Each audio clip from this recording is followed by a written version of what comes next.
Dobrý podvečer. Good evening. We'll have to speak in English from now on.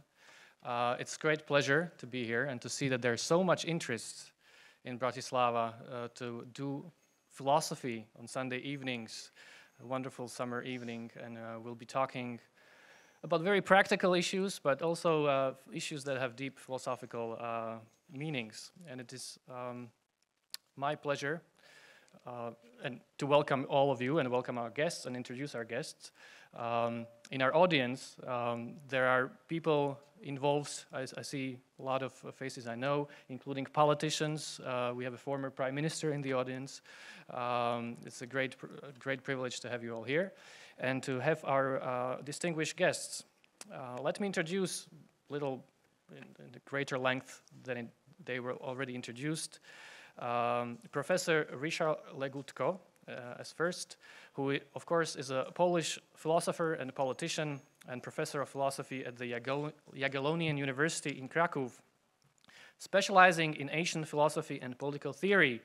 He's an author of more than 20 books, and in 2013 he published a monumental work on Socrates, which earned him a prestigious Józef Mackiewicz Literary Award. In 2005, he was elected to a seat in the Polish Senate, where he became deputy speaker. In 2007, he was Poland's educational minister, and in 2007 to 2009, secretary of state in the chancellery of President Lech Kaczynski. He's currently a member of the European Parliament, where he sits on the Foreign Affairs Committee, head of the Polish Law and Justice delegation to the European Parliament, and a co-chairman of the Conservatives and the Reformists parliamentary group. So that's Professor Legutko. We'll have a chance to welcome him shortly. And Professor Ivan Krastev, is a political scientist from Bulgaria, the chairman of the Center for Liberal Strategies in Sofia, and a permanent fellow at the Institute of Human Sciences in Vienna. He's a founding board member of European Council on Foreign Relations, a member of Open Societies Foundation's Global Advisory Board, a contributing opinion writer for the New York Times, and the author of many books, including the widely acclaimed book After Europe. In 2020, he was awarded the Jean Amery Prize for European Essay Writing and the Lionel Gelber Prize for his book The Light That Failed, A Reckoning. Previously, he served as executive director of the International Commission on the Balkans and as editor-in-chief of the Bulgarian edition of Foreign Policy. The Slovak daily, Denník N, often publishes the Slovak translations of his articles and op-eds. Now, so the topic for tonight, are human rights in the age of ideological polarization. There are two main concepts in this theme. We have human rights and polarization. Of course, the topic of human rights has been a subject of many discussions and will continue to be so for many decades. It seems that the language of human rights has become the main language used today in public and even private discussions. If we were to stop and think when it was the last time that we used this language, when we told somebody, I have a right to this, or you don't have a right to do that, we might find out that it was not so long ago. Moreover, we have international and national organizations devoted to human rights, national and international legal documents and bills of rights, international courts devoted to interpreting and applying human rights. Human rights are everywhere. At the same time, it seems to many that the polarization in our societies is growing. There are many different conceptions of a good life, and people often disagree even about the most fundamental moral issues. How does this polarization affect the concept of human rights? Are they immune from it? Do they help overcome the gaps by providing universal and generally agreed upon standard for a common life? Or have human rights themselves become the victim of polarization, or even a tool for widening the gaps?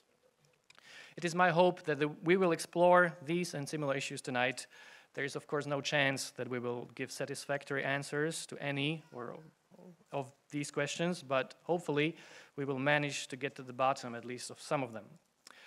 So it is my great joy and privilege that we can explore these issues with world-class European public intellectuals that come from our region, the region of Central Europe. What will follow is that I'll invite our speakers to give their first 10-minute presentation each.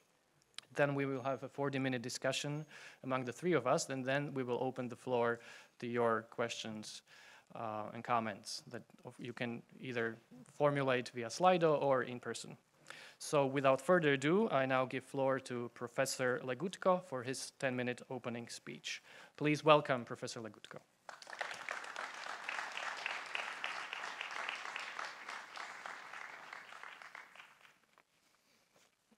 Thank you, and thank you for having invited me in my second time here. The festival is always a remarkable event. Okay, I was asked to say a few words about human rights in general, how I understand and how I see the history and the drama of human rights as a concept or as a theory. So the concept of rights appeared in early modernity as a product of liberal philosophy. The argument which led to this concept was more or less the following. First, political institutions are artificial constructions, often useless, oppressive, like monarchy. At least some believe monarchy to be institutional anachronism. Second, to find out how to reform those institutions, we do a thought experiment and imagine a society without those institutions, a pre-political society. And third, in such a imaginary state of nature, as it was then called, we have only individuals, and each individual has an unlimited freedom. He can make an infinite number of claims, that is, of rights. As Thomas Hobbes said, quote unquote, naturally man has right to everything. It was hoped that some of these claims could be carried over to a political society. We can build a state, a system of institutions, and we could take some of these rights from the state of nature into a political society. For example, a right to property or to life or to live in peace. And as they came from the state of nature, they were called natural. Natural, that is independent of and irrevocable by any political authority. But the rights were not really natural. What made them seem natural was that their obscure origin in this hypothetical reality, in this thought experiment. Although in reality, they were simple demands of individuals unprotected by laws and structures. Without any guarantee in a state of nature, everybody had a right to everything, but there was no guarantee that he will get anything. So to have such a guarantee, we have to create a political system and that would use its resources to implement some of those demands. But as soon as such a system appeared, the rights became purely artificial and fully dependent on the efficiency of the political system. So the word natural soon fell out of use, and new adjectives were employed, such as inalienable. But confusion remained the same. These rights were called inalienable precisely because they were believed to come from some pre-political imaginary reality, whereas in fact they came solely from the existing laws. Let us take the best known example, American Declaration. Well, it says, as most of you know, all men are created equal. So it starts with the sentence, all men are created equal. So while we can find arguments that we are all created equal, in no way can one justify a statement which follows that all are endowed by the Creator with certain inalienable rights, among these life, liberty, and pursuit of happiness. Nothing in Christian religion or European philosophy would supply grounds for such an outlandish contention. And yet, the authors of this famous document stated clearly, we hold these truths to be self-evident. We hold these truths to be self-evident that all men are created equal. Who held these truths to be self-evident? The only explanation is that this is a foundational statement that expresses the decision of the architects of the new state, and they treat this idea of inalienable rights as a basic philosophical assumption binding for all future generations. This means that the American citizens, were from then on entitled to make extremely strong claims. The obligations to the state, to the community, to other human beings were always weaker than the claims, because the obligations happened after, whereas the rights were prior to any considerations. It is therefore not surprising that this created much confusion. Perhaps the most momentous was the effect on the role of the state. And this idea of rights generated at least two versions of the state. First, that the rights were a protection against the abuses of the state. And then the state had the obligation to enforce and protect these rights. So either the state was an enemy or the state was the defender, right, of rights. So these two versions do not form a harmonious whole, right? They diverge. If we imagine the mind of an ideal believer in human rights, we might get a rather perplexing picture. His mind will be permeated by a deep fear of political power, right? He will be afraid of political power. But at the same time, he will depend on the state, which will bestow on him more and more favors, privileges, and exemptions. So he would see himself as a moralist who brings peace to people. He brings peace, mutual respect, tolerance.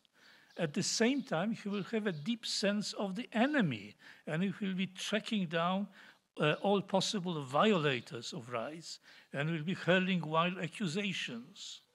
Paradoxically, every victory of the human rights, with every victory of the human rights, there is a new war against growing number of enemies of human rights, new sins, new isms, new phobias to condemn. Because of philosophical vacuity, the concept of human rights never had any satisfactory justification.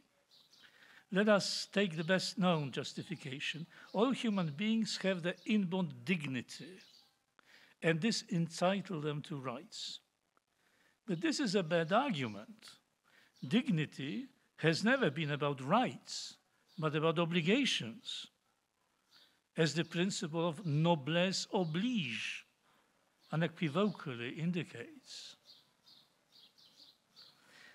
Today's doctrine of human rights could be, toute proportion gardée, compared to the ideology of hereditary aristocrats who were saying that by mere fact of being born, they were entitled to certain liberties and privileges, except that today these were extended to all human beings and not limited only to one social class.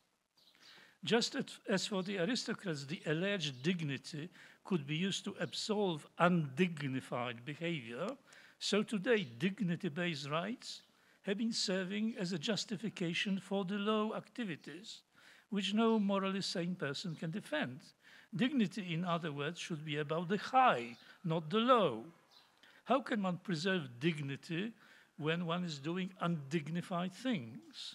There is something odiously dissonant when from one's dignity one derives one's right to abortion or pornography or prostitution or impropriety or any other morally dubious practices.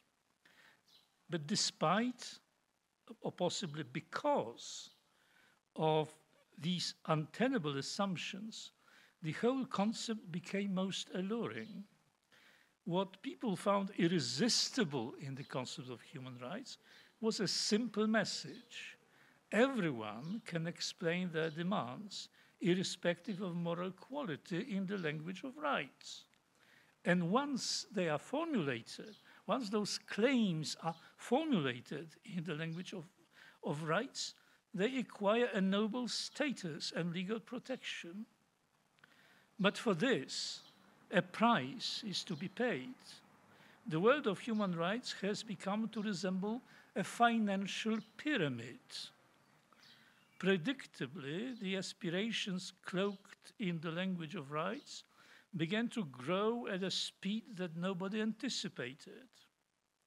There is no such system that could reconcile these aspirations, rights, and entitlements, and which would guarantee new victories over new enemies, just as there is no such financial pyramid that would succeed in bringing the increasing number of investors the returns it has promised. Thank you.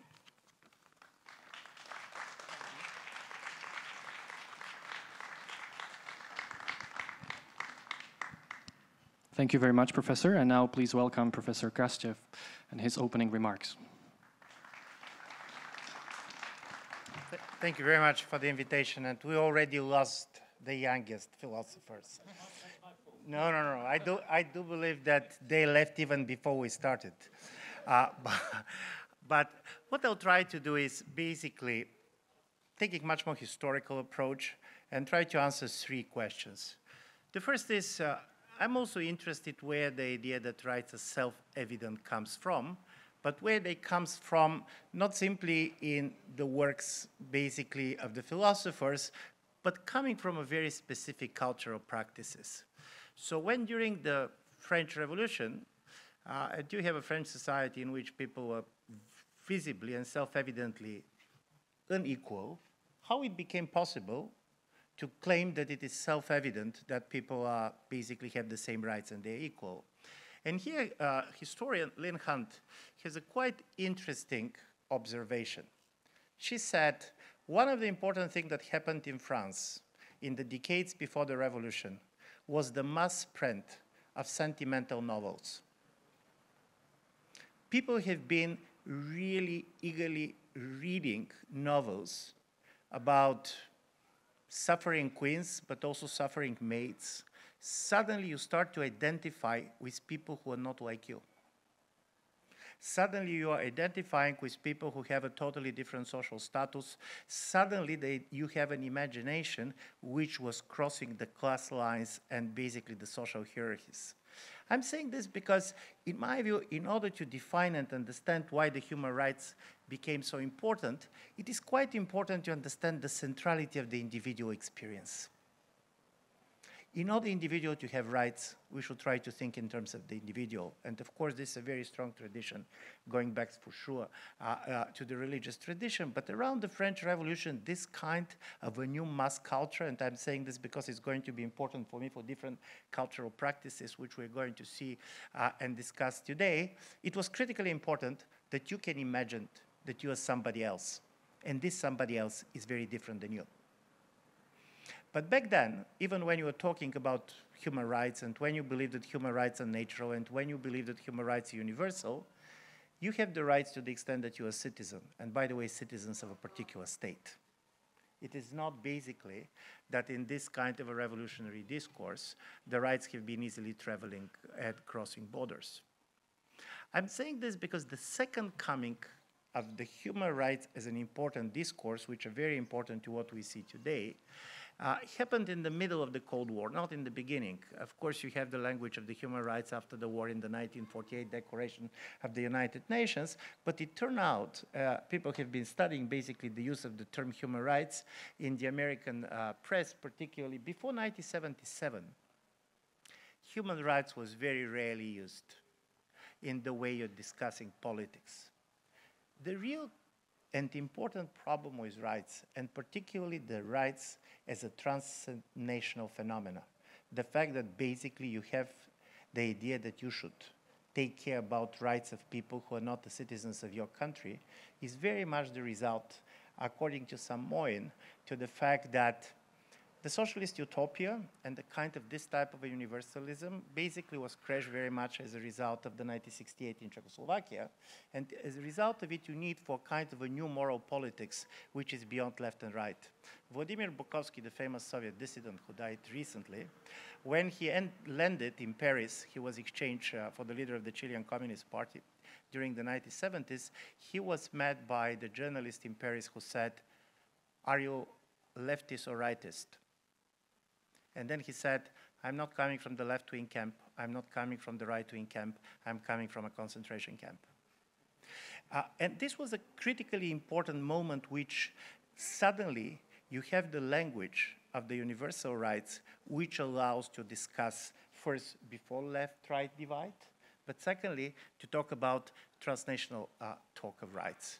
And this is why this was strongly adopted by the dissident movements all over Eastern Europe, and the idea that I have rights was critically important. So I'm saying this because 1990s very much followed on this tradition. And of course, the idea of the rights, the most important rights that came after 1989 was the right to protect. The right of an international community, which is a metaphor, to basically defend the rights of individuals in a states in which their rights are not protected. As you can imagine, this is easier to be done in small places like Kosovo. This cannot be done in a nuclear places like China or Russia, so it's very selective in the way you're using this. But this was this transnational moment which was critically important, in which you do have rights, regardless of your passport. And this has political and not simply philosophical connotation. And now I'm moving to this third element, which is very much related to our discussion. What is changing now? Why, when we talk human rights is much more certain things that you are weaponizing against your enemies than basically a common language that allows basically people to talk together. And here's the interesting story. There was, listen, I'm a political scientist, I'm not a political philosopher. Political scientists were not famous for being very profound, but at least we can give you some statistics. So one of the interesting stories is that if today in Europe, you're going to ask people to what extent basically they contest the very idea of democracy as a political regime, they're going to say that even if they don't like very much what they see in their own countries, they're not going to contest democracy as a form of regime. China is not something that basically Europeans are dreaming every night. But at the same time, one thing that has happened which is critically important is that while people generally on the abstract level accept democratic norms, and they know what these norms are, for example, freedom of media, everybody is against rigged elections, when they start voting, they're not going to punish the politician from the party that they favor if they see them violating these rules. Because the major story in a polarized politics is that the major enemy of democracy is the victory of the other party. So you know that there are certain principles. You basically respect these principles. You believe that they are quite fundamental, but at the same time, you believe that the most dangerous thing that can happen is the other party winning, and this is the real risk for democracy, and this is why you're going to tolerate politicians, even if you openly recognize that they're violating rights. And by the way, this is true both left and right. So this is why I'm saying this, and this is going to be the last point. There is something important about elections and rights.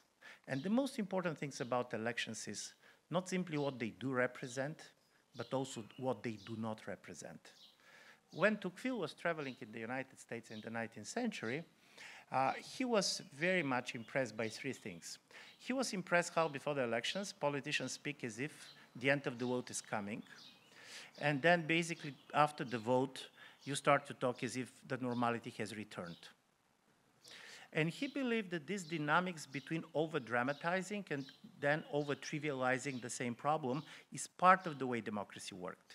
Secondly, he was very much impressed how in the election times, both past and future are becoming totally present. So basically you're attacking very much your enemy for what they did in the past, but on the other side you're projecting a future which you're promising to the people, so the election day becomes the place in which past and future basically are going together. But the certain most important thing that in my view is important for our conversation is what elections do not represent is intensity. For example, for some of us, what is happening on the election day is the most important thing. And for the other, they barely decided to vote, but our vote is equal. The person who really cares and the person who don't care much on the election day, they have the same power. Elections can represent many preferences, but they do not represent intensity of political feeling. And in my view, this misrepresentation was the way, basically, it works. And this was also the way, basically, democracies were trying to deal with the fact that you have kind of a very strong disagreements within the political communities, and nevertheless, people managing to work together. What is the problem with the polarized politics, and this is my really last point, is that democracy cannot work under two conditions. First is if the elections is changing nothing. If you're all the time voting for different governments and these governments are doing the same things, there is no need to vote. They should be changed. Basically, if there is no change, it's not going to work. And this is why basically the idea in which you believe that you can have rights totally divorced from the political dynamics is not explaining polarized society. But the second is democracy cannot work if you believe that if you're losing elections, you're losing everything. Then you don't need ballots, you need bullets. And I'm saying this because the biggest problem of the human rights discourse is that while it was critically important to find a common language through which basically Western democracies and then Eastern democracies were trying to create this consensus, by itself, the rights discourse cannot preserve the consensus. You need something more. And from this point of view, the problem of polarization, which, by the way, to a great extent, was the result of over-consensual politics of the early 1990s. The problem is to what extent, basically, it can be moderated on its own. So, sorry if I was long, and unfortunately, the younger philosophers didn't come back.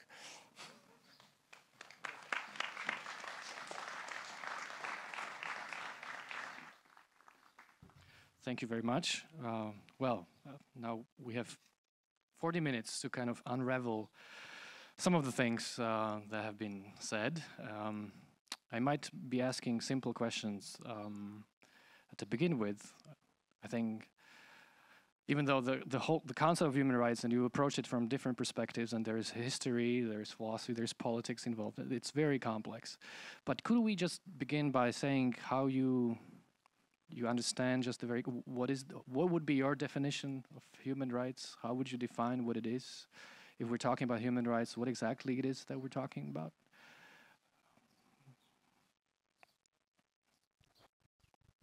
Well, I think I answered this question, at least to the best of my knowledge and the best of my ability. But I think the concept is vacuous, and so it's just a word. It's just a word, and I don't think it did any job it was expected to do. Yes, I remember the times where human rights became the international concept. It was Jimmy Carter, right, who came up with human rights as a part of American foreign policy. And here in Eastern and in Central Europe, that really resonated. I can agree with that. But I don't think the concept really changed a lot in the functioning of the communist system. The dynamics came from elsewhere, not from the idea of human rights, although it had some mobilizing power. But my point is that whatever the value of human rights, it has turned out impotent with respect to the new challenges. It was to stop, for instance, censorship. It didn't. It was to guarantee free speech. It didn't guarantee free speech. It was to block the emergence of monopoly. It didn't. Let me read to you a piece of the letter I got recently, an invitation to an international conference of conservative, mostly conservative, very respectable intellectuals. I will not name names, but here what I find in this letter, directed to me. While you, that is me, while you are of course welcome to reflect in general terms about anything you may see or think there, we ask you refrain from violating anyone's confidentiality at that point for any reason. It is only through this kind of restriction that we can assure that participants can express themselves fully without fear of woke reprisals. Here we live in the world of where human rights seems to triumph. And I am invited to the conference where the organizers are afraid that I will say openly or quote my colleagues, which may bring reprisals on them at the educational institution, at the universities. I mean, what happened? I mean, what value is there in this concept that it didn't stop things like this? In fact, I think it was taken over by political groups or political orientations, and nowadays it's well, it serves the interests of political reputation to strengthen the monopoly. I do not want to continue, but perhaps later on. But I'm willing to explain to you how the concept of human rights became quite pernicious in the functioning of the European Union. Perhaps just one follow-up, and you think that what you're criticizing, and you're criticizing the uselessness of this concept and this language today. You think that that's a necessary result of the concept, because there was never any foundation and meaning to the concept of human rights. Is that right? It's not a cause-effect relation. I said the concept is vacuous, right? Impotent, empty. So it's being used without having any serious effect. I mean, come on. I mean, freedom of speech, especially at academic meetings. I mean, if the human rights cannot secure this, what else can they secure? All right, thank you. What about Professor Krastev? What is your understanding of human rights? Listen, for sure, the human rights, by their very existence, is not going to put the end of the injustices in the world. But if you are arrested, and if some starts beating you, the first thing that you are saying is, you do not have right to do it. And from this point of view, human rights is also, first of all, it's not so abstract, it's constitutional right. But it also basically makes it very clear that every power cannot exercise its powerlessness simply on the basis that it is more powerful. You should justify why you have right or not the right to do it. And I have a sympathy, I don't have a particular sympathy for the walk and canceling people and others. The biggest problem is different. You have right to say something, and also you have the right to be offended.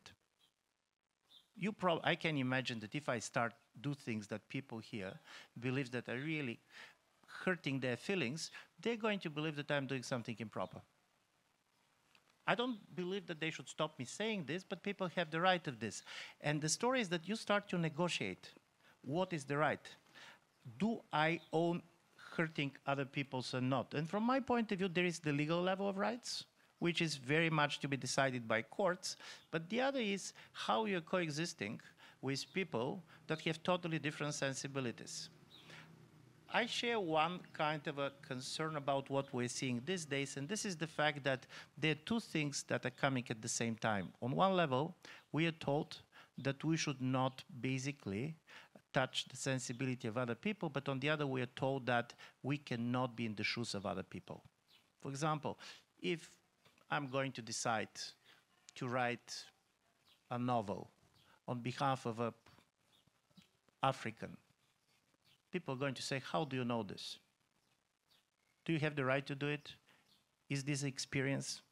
I find this wrong, because if you're going to tell me that I can never write a novel, I can never go into the shoes of another person, then you cannot expect that I'll be able not to touch on this sensibility, not in a legal term, but very much culturally.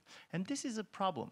But this is the problem coming from the fact that we are living more and more, not particularly in Bulgaria or Slovakia, in a societies in which you don't know what is the reaction of the other person. You're not living anymore in a place where the common culture can be taken for granted. You go to a place and you see very diverse people and you don't know what you're going or not doing. I remember when for the first time I was in New York, I was taught how to watch and not watch people. India is because they said people are very much offended by this and that. This is simply a kind of a level of which you cannot take for granted in a society which is becoming much more diverse, particularly big cities and others. And this is how you start to renegotiate all this. But the problem of rights is that there are certain things to which you are entitled by the fact that you're a human and citizen. And if you decide to get out of this, if you basically imagine the world in which human rights are so important, so we cannot use them there, then how you're basically going to discuss what you can allow and what you cannot allow in a certain society. All right. So if I understand you correctly, you think that there is some usefulness to the concept because we're all entitled to something by virtue of being human and by virtue of being citizen. So you would disagree with Professor Legutko, that it's completely vacuous. No, I'm not going to say that this is the most potent thing that exists, but I'm going to say the world in which basically we're going to deprive ourselves of the discourse of human rights is going to be a much darker world, in which basically you even don't have a language on which to say, for example, the government does not have the right to do it, or not simply I don't like what they're doing to me. So it's a useful language. You want to react? Yes, I can see that the restrictions of speech have been increasing. I can see it over the last 3 decades. Things change for the worse. We can say less and less. Even we can think less and less. And I disagree with the assumption that is, I think, at the basis of this panel, our debate, that there is some kind of polarization. I believe what we are witnessing today is the growing homogeneity, political homogeneity. And the fact that you can say less and less is not because there are many ethnic or religious groups, but because this homogenizing ideology has become more potent and more intrusive. And they're controlling, they're in control of our discourse. And as I said in my opening statement, this language of human rights also, perhaps it's more efficient in increasing a sense of enemy than a kind of friendship. Let me, we all know the concept of thought crime, right? Made up, I think, by George Orwell.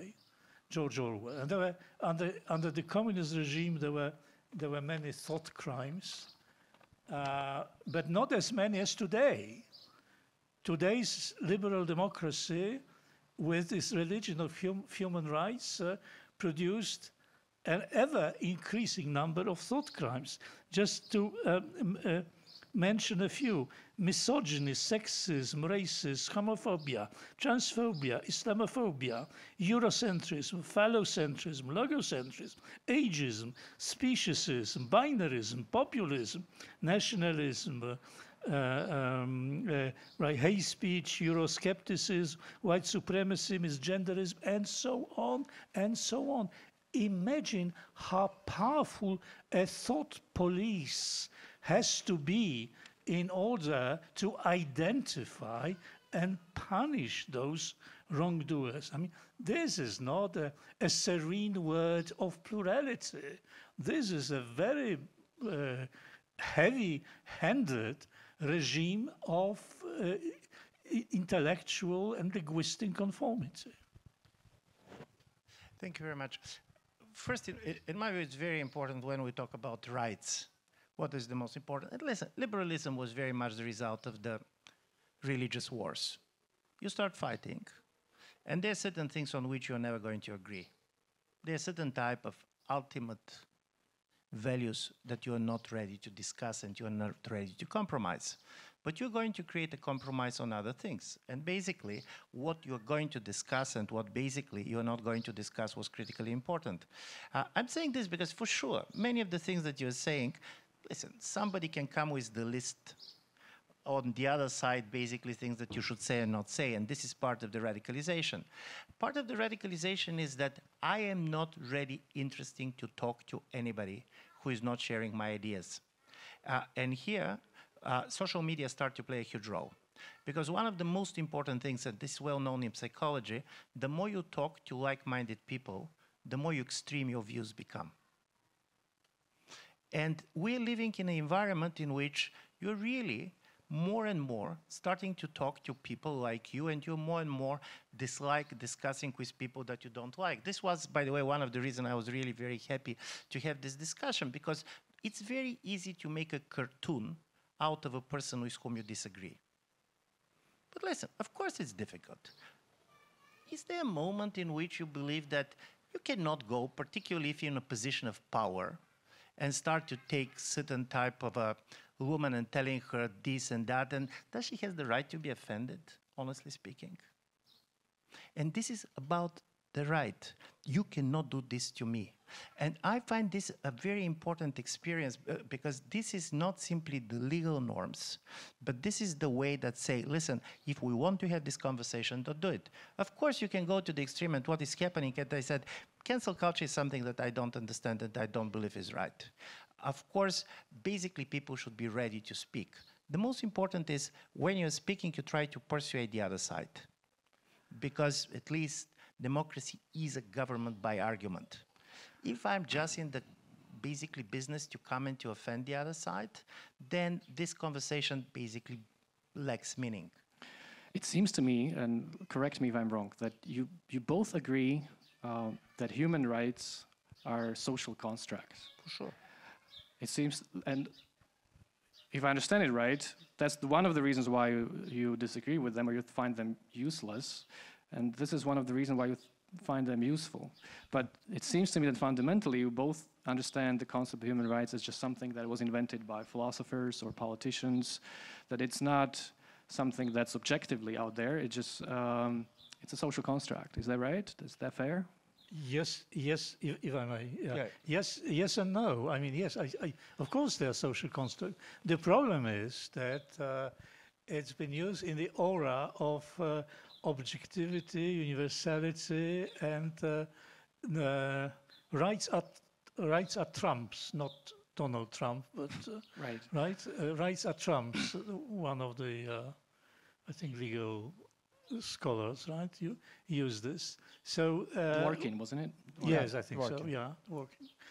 And so they always are used in the sense of supreme authority, non-negotiable, and this is the reason why it has played such a pernicious role in today's European politics, because because it does not really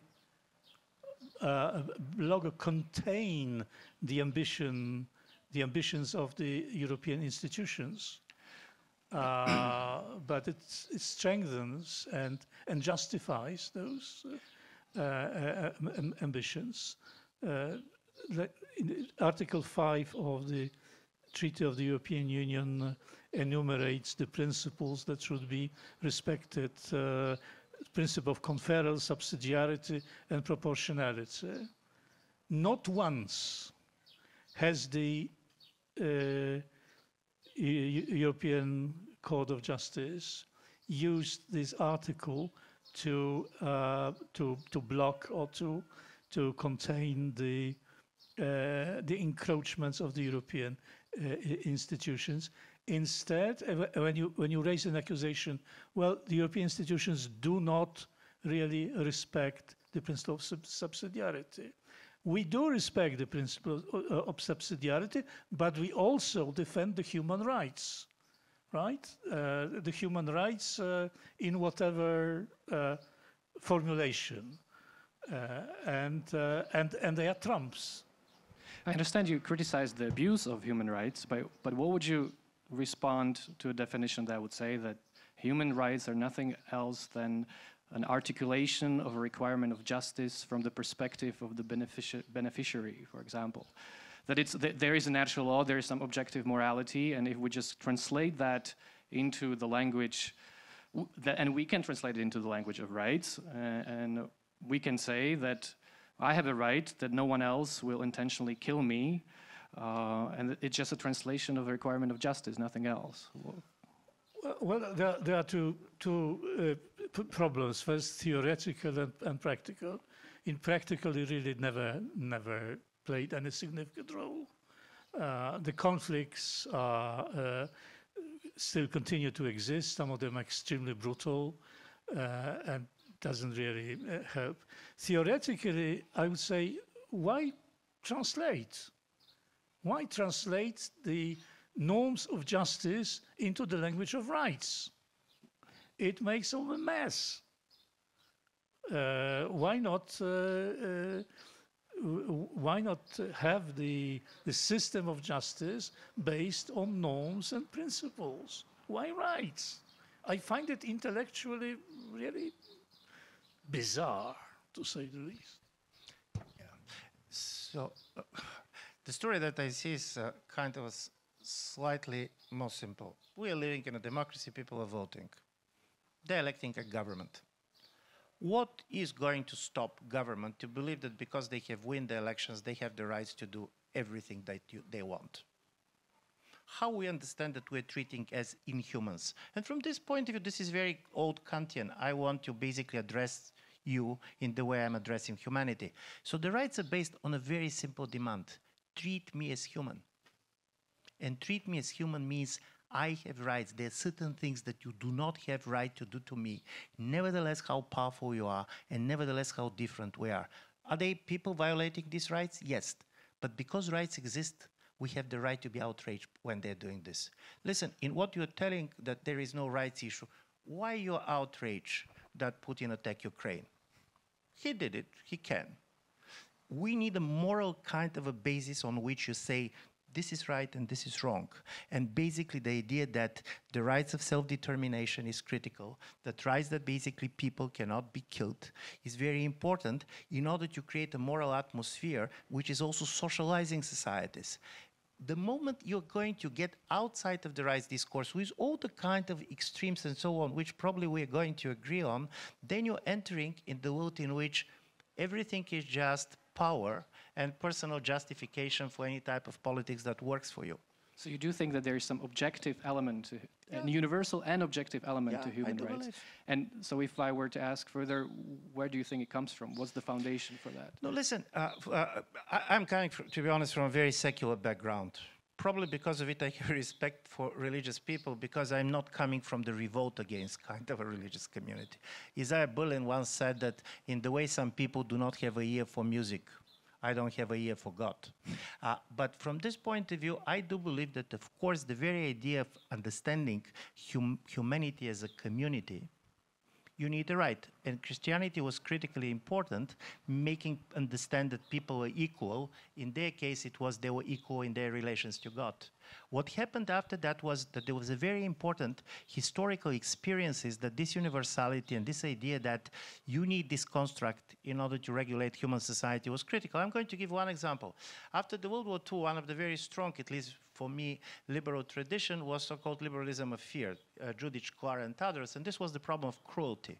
Yes, you're never going to basically be able to stop all the conflicts of the world, but there are certain things that is not simply violating rights, but that are basically violating the humanity of others. And in my view, they're very important, because otherwise we're not going to have a language to talk to each other at all. And in my view, this is the strength of human rights, is not that they're solving all the problems, but they're at least understanding to discuss this in the way that certain things can be prevented. And how would you then respond to the objection that they are now used basically an opposite side of the debates on many controversial moral issues?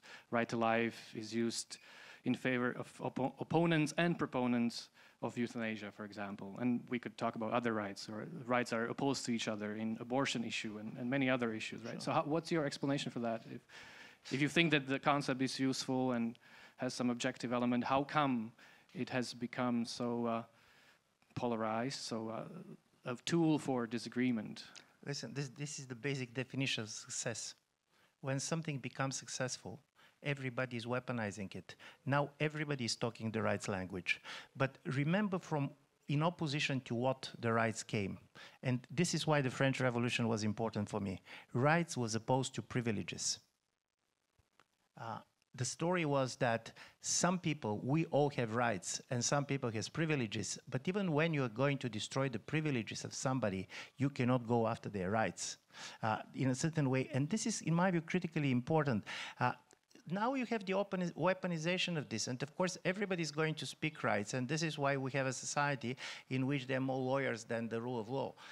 But as a result of it, this does not solve the problem that in the absence of this common language, the only language that remains is the language of pure power. Well, I'm afraid we cannot agree on the French Revolution. I was not there, by the way. I'm too young for this. Yeah. So I think it's one of the most gruesome events in European history. But be it as it may, I think the language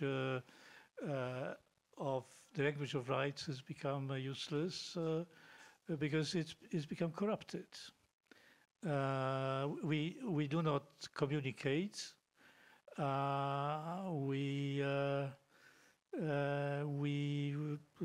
We conceal what we want to do, right?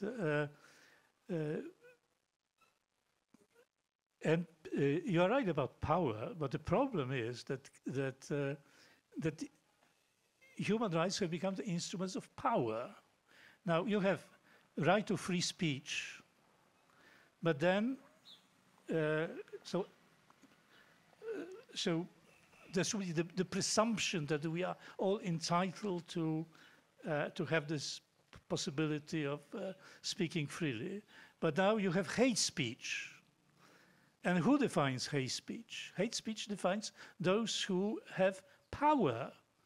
And hate speech is defined in such a way that one side wins and the other loses. My colleagues from the conference, I quoted the invitation, know very well that when what they said at the conference would come out, they have little chance in winning a court case, right? It's very likely they will be expelled, they will lose their jobs and will not get the jobs back. So this is the language.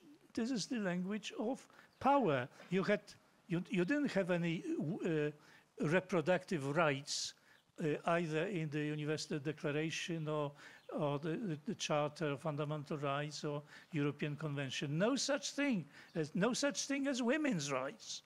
They emerge through what? Through political power, international conferences, right? International conferences, and as now, if you are against abortion, a right to life, which is somewhere in all those declarations, you are in trouble. You want to react? Short reaction, no, and then very we'll much. move on. I'm going, first of all, to agree that totally. The idea that you can divorce rights from politics is utopian and useless story. The problem is how you're integrating certain things. Listen, the women's rights came up because the women's role in society has changed. And there were always groups that demand certain rights.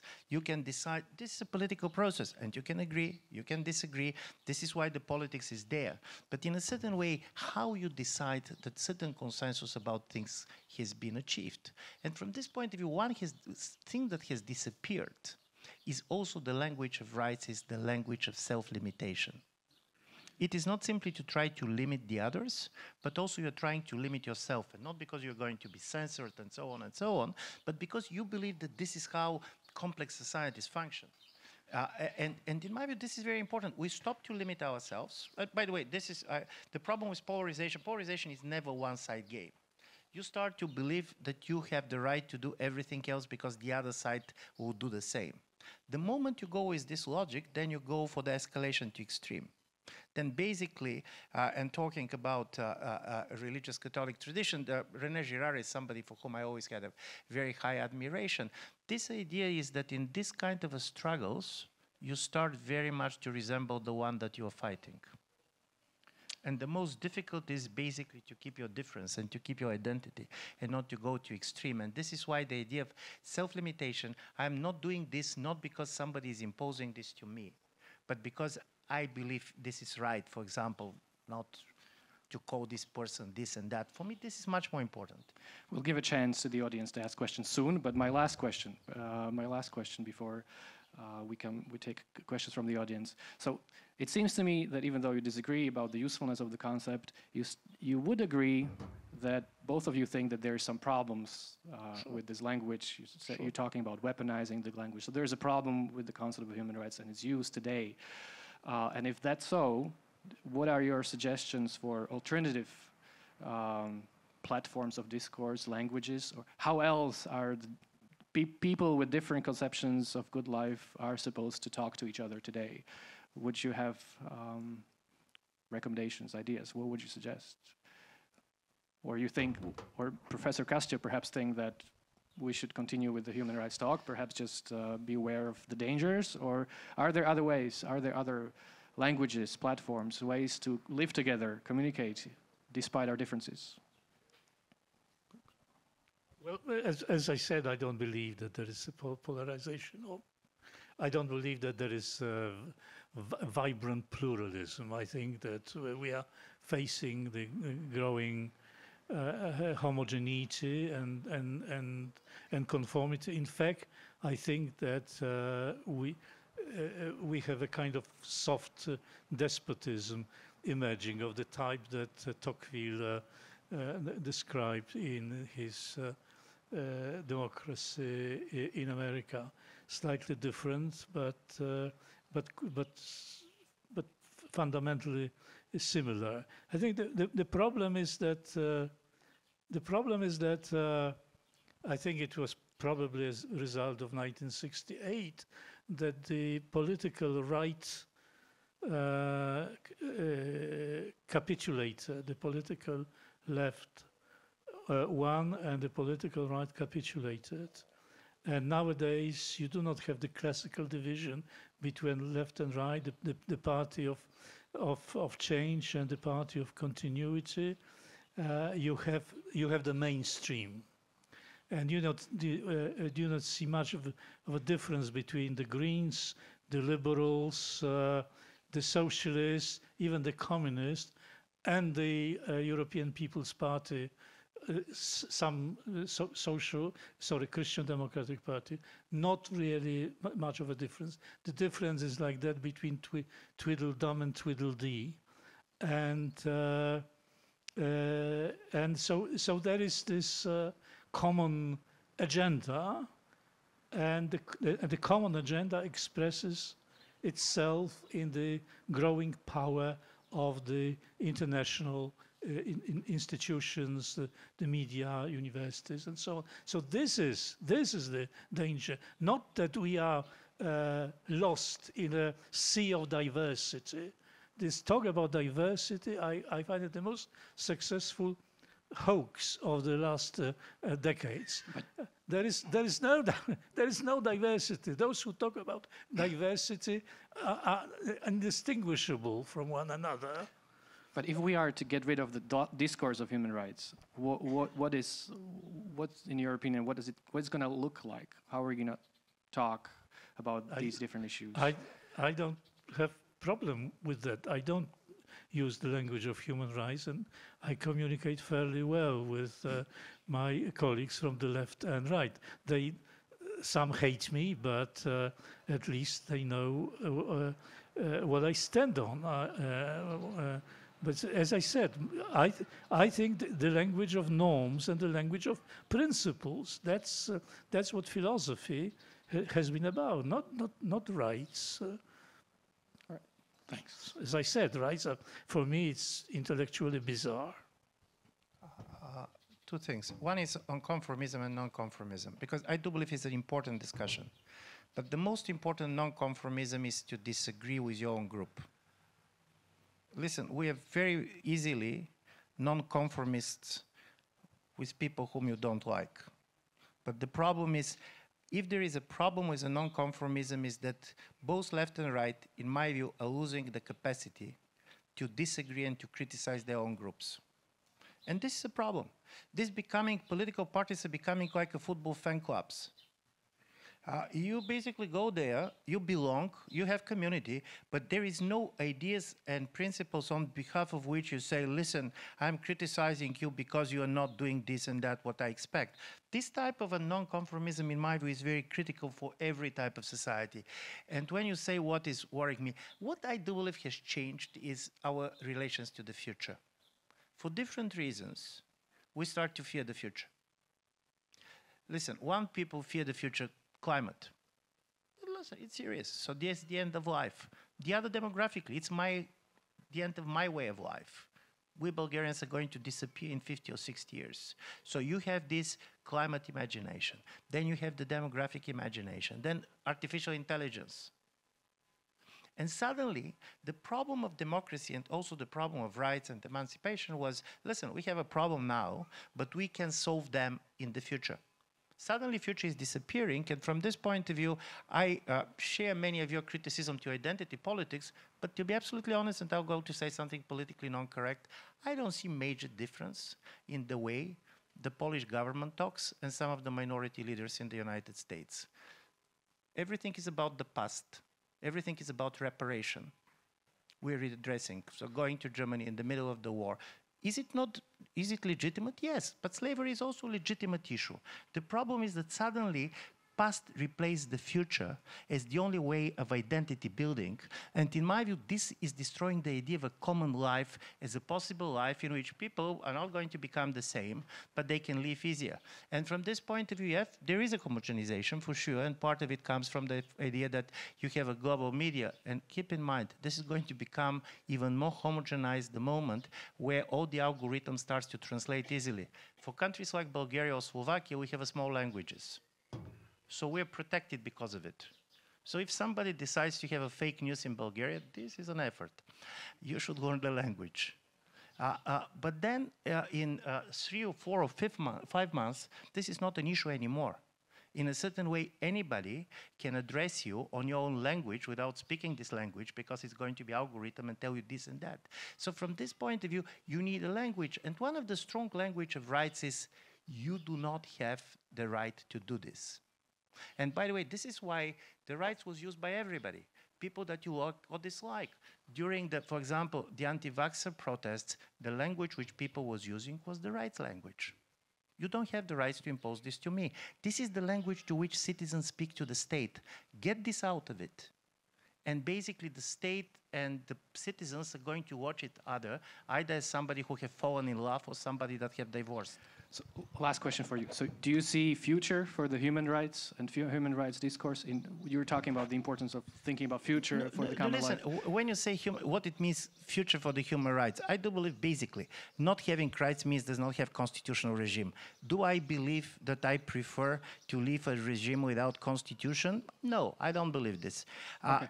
Do I believe that human rights on its just talking human rights is solving all the problems of the world? No. I don't. Okay, thank you very much. Now we're going to turn to the audience, and if anyone is willing to ask question in person, you can do that, but I'll start with Slido.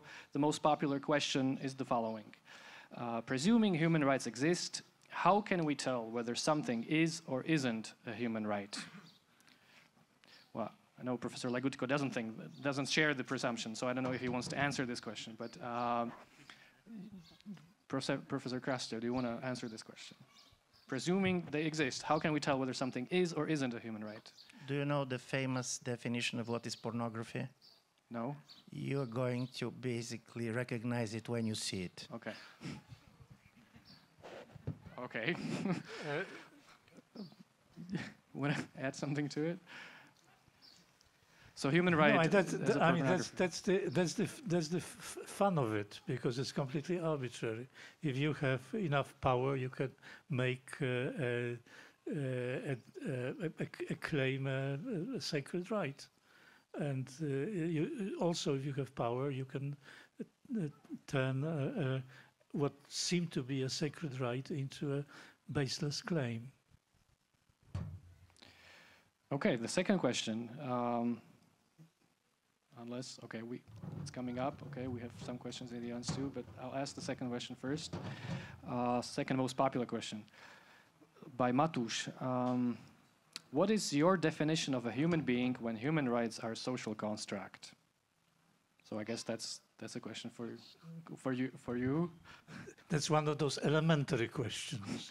Definition of a human being. We didn't go that far. We only went to the definition of human rights. I'm not sure who answered that. Human being is something that have rights for me. Well, that's circular, isn't it? Okay, here we have a circular definition. You are a human being when you have a right, when you have rights. Well, in the Universal Declaration of Human Rights, the human being is defined by reason and conscience. Those two concepts disappear in later declarations. And we do not have reason or conscience anymore, apparently. All right. Mr. Czarnogórski, do we have? Do we have a microphone? Yeah, microphone is coming.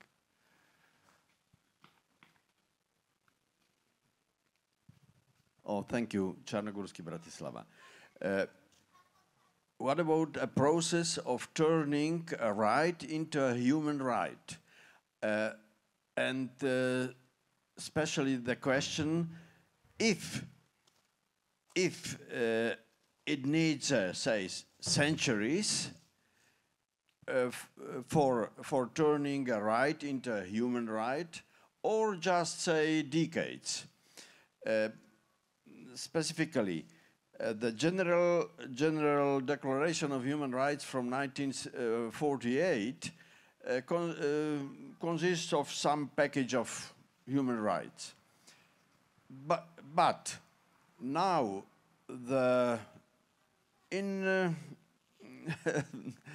I'm sorry, being maybe a little bit provocative, Poland is accused that is damaging human rights because firing some judges or something like that. What divides just rights from human rights? Of course, I can ride on a red light on the crossing. And surely it is not a human right. I didn't damage a human right. But yes, what is the human right? And the next question then would be how to turn it into political and internationally acknowledged rights. But that's, say, another class of this question. Thank you.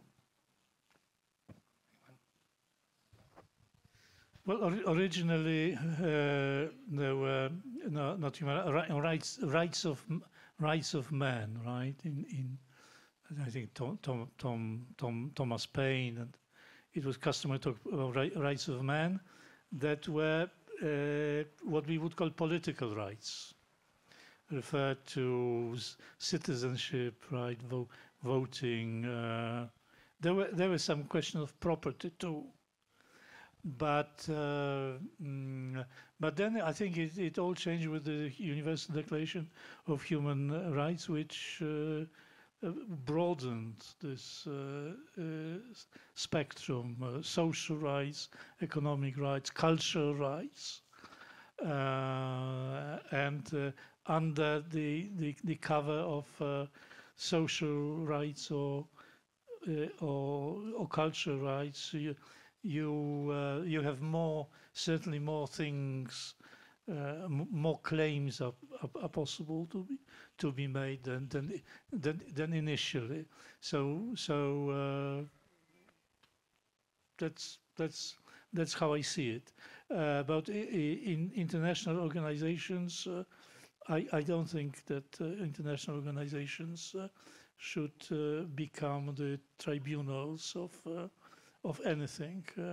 It's extremely difficult to establish a reliable and well-functioning tribunal within the nation state, and the difficulties in setting up an international tribunal are simply endless. Would you like to respond? Thank you very much. I very much agree. This distinction between political rights and social rights also based on the fact that you have the rights for something, but the government can have capacity or not capacity to provide them. Listen, you have the right of a universal health care. But if the government does not have money in certain African country, this is a kind of an empty claim. The problem with the political rights are very much based on what the government, not on government can do, but what they should not do. Not torturing is not a financial issue.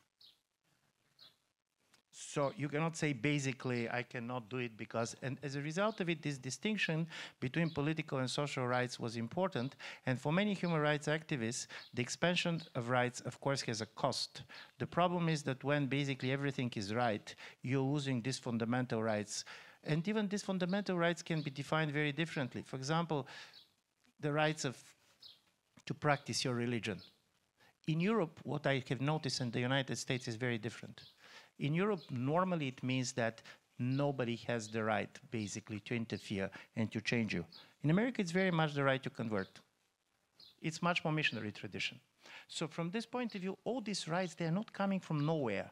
They're based on certain type of a political experience, on the certain type of histories.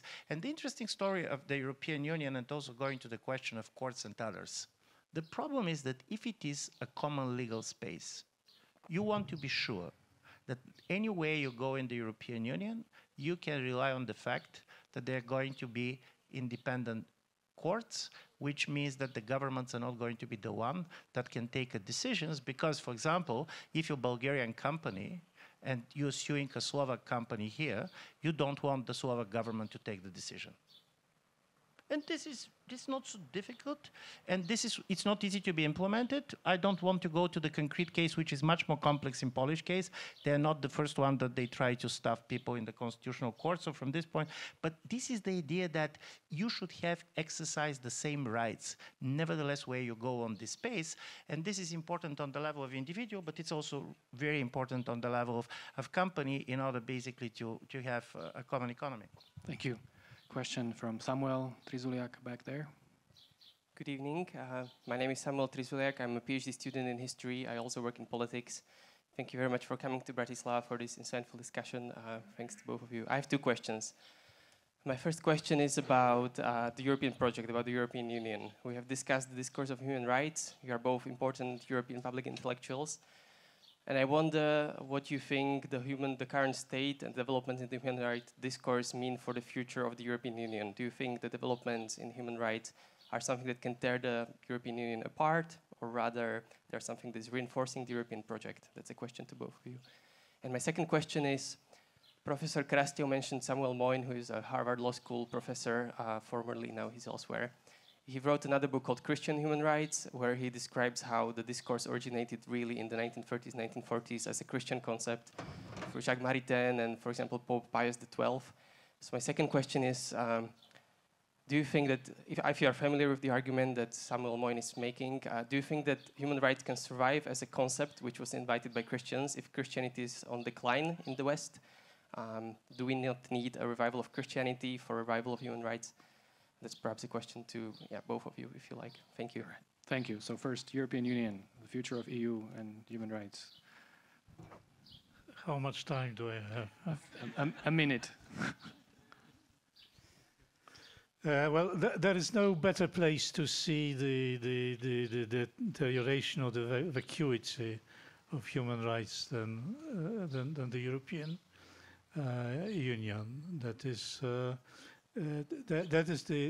a system of institutions in which the institutions are not controlled effectively, where there is not real separation of power, and there is no system of checks and balances. That's for a start. So whatever use they make of the human rights is always for a political purpose. That doesn't have anything to do with any sort of objectivity, impartiality. I mean, my country has been stigmatized for many things, but in my country, we have more freedom of speech than in any other country in the European Union. Still, although there's enormous pressure to go in this direction. We are accused of the media. We have the largest diversity of points of view in the media. But the problem is not those principles of those rights or diversity. The problem is that this mainstream system is not established in Poland, right? This political, ideological monopoly is not yet established. We are defending ourselves. This is the problem, not that we are violating the basic rules of conduct, because we do not. But I do not want to go into the Polish question because it's very complicated and that's not what we come here for. And what about your prediction? Are you hopeful? Is there hope? About European Union? Yeah, and perhaps about the Poland's strength to resist, as you... Well, I hope and pray we will be able to resist. Otherwise, God have mercy on us all.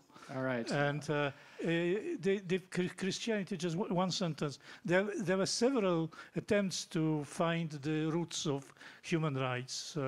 Aristotle, for example, Fred Miller, American scholar, tried to find the concept of right in Aristotle in the word to dikaion, right, the just as the root of rights. But it's interesting academic question. Okay. I'll start with the second question to go to the first. Listen, the uniqueness of the Christian origins of the rights is that they are not related to the state. Christian has rights and they are equal regardless in which state they're living. So this universal nature of the rights, this is what makes Christianity very different basically than many other origins, because basically everybody, listen, the moment you have some laws, you have some rights and obligations. But suddenly, what is new in the Christian tradition is that you have universal rights, and basically this universal rights is not based on your state of citizenship or origin.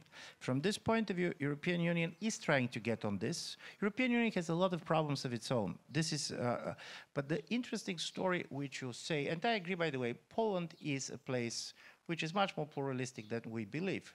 To be honest, public television in Poland is not exactly this. The joke, and I don't know, have you heard or not, is that people are trying to understand, can you stay sober if you are drinking 50 gram of vodka anytime on the major news, the name of the leader of the opposition, Donald Tusk, mentioned in a negative context. And they say that only professional drinkers can do it. because it can basically have 10 or 12 times something negative going on him on the central news. Why I'm saying this? Funny, but not true. You mean they can stay with 12? No, I'm saying this because I agree very much. You can have pluralism basically coming from the fact that you have a lot of private media, you have different stories. In my view, about the public space, and here Poland is important for the European Union exactly because you say, I don't agree with this or I don't agree with that. On this, I have a huge sympathy for the fact that European Union cannot succeed if it is going to reduce diversity, simply because we have a very diverse experiences. And these diverse experiences cannot be basically reduced to the last 50 years or the last 100 years. Simply, societies have agreed on certain things.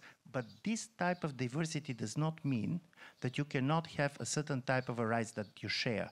Because otherwise, you basically can stay in our states and say, listen, when I go to Slovakia, I'll do what the Slovaks do, otherwise better not to come.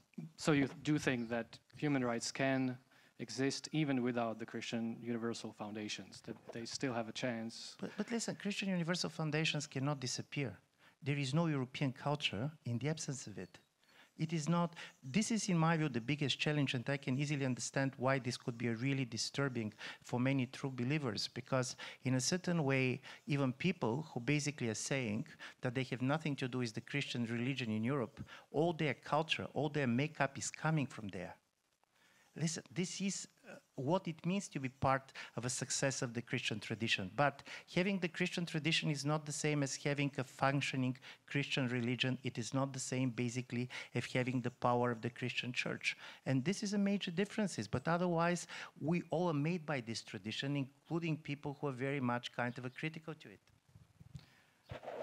Okay, I think Szymon Sadowski was first. We have, just to say, 6 last minutes, so we have to be quick. Good evening. So I'm Szymon Sadowski, assistant professor at Comenius University. 2 questions for Professor Legutko. If human rights are a futile term, then what to use instead to justify laws? Because I guess, and I'm sure that you're also in favor of establishing some law, at least prohibiting murder. For Mr. Professor Krastev, I got a question that if there are human rights, are there also some human duties? If there are, which they are, and if not, why? Thank you. If we want laws, what would be the foundations for laws if not the language of rights or the rights? Correct. So what would you use instead of the language? The rights are based on laws, not laws and rights. Right. Okay. So as I can repeat what I said before. I mean, language of rights is super. The laws existed. They have existed. Did exist in the past, without the rights. The rights is a relatively new invention. So I do not see any problem here. The rights are the derivatives, right, from the laws, and the question is whether this derivative will be of use or help or make these laws more efficient. My answer is no. All right. Professor Krastev, are there duties? Are there obligations? Their duties, and these duties very much come from the idea that you should respect the rights of others. And this is basically duties which society and basically state puts on you. But for me, this is very important. We have the Constitution, which is not simply a law, basic law, because it is based on one simple fact. Imagine that we're here. We are living these days. We have an elections. One party is winning the election. Do you believe that this party has the rights to rewrite all the legislation in the way they can because they have the majority? If you believe that it can, what happens with the idea of the tradition? What happens with the fact that social contract is between those who lived before and those who are going to live next? So from this point of view, the fundamental rights are not simply legislation, because they're putting type of a limit. It makes much more difficult for any type of a particular group and any type of a particular majority to basically remake the society according to its own wishes. So you could just say they're principles, right? You don't need rights, it's principles. principles that are behind the laws and our ways of life, right? But then when you're defining them as the principles, what is then going to be a definition? Well, what we can say is that if the government has a constitutional majority, then there is nothing that can prevent them from changing the constitution, or nothing that would make prima facie this change unacceptable, especially in this part of Europe. An example of Hungary, right? Hungary changed the constitution, but they had good reasons for it. The previous constitution was not sort of British common law that through centuries developed, but was an artificial construction. So this part of Europe is slightly different in that respect because of these discontinuities. I will agree. In my view, there is always certain thing that constrains and not allows to any elected power to occupy the whole power. And this is why before tradition was playing this very important role, where it was very much there. And from this point of view, the constitution, I agree that you can change it, but of course it's much more difficult. Having constitutional majority is not something that comes easily. So this is basically, as the famous metaphor in the constitutional law is that the constitution is this rope with which Odysseus is basically tying himself in order not to be seduced by the sirens. And I do believe that this self-restraint is something very important. And this is why, for me, the rights is not simply that you're using and demanding and claims about others. The culture of right is about the self-limitations. I'm doing something that probably I can do because I have the power to do it, because I know that in the long term, this is going to destroy the society in the way it exists. I just want to add a small point that the Hungarian constitution was criticized by the European Union not because it was created anew, but because it had the definition of marriage as a union of a man and a woman. Last question, Patrick. Danishka. Thank you. Good evening. I would like to ask Professor Legutko if you could say a little more about why do you think it's not a good idea to translate obligations and principles to language of rights? Because, for example, if a lawyer writes a contract can be written from the perspective of obliged party and also from the perspective of entitled party. Somebody has a duty to give, somebody has a right to receive. Why do you think in this area of human rights and justice, this is not a good idea to do it this way? What are the basic problems of this attempt to translate? And I will have a little question for Professor Krastev. Do you think there could be some human rights which could not be formulated in the way of, from the perspective of obliged party? Well, there is a long answer to your question, which I won't give now. But I reject the contractualist or contractarian concept of the society.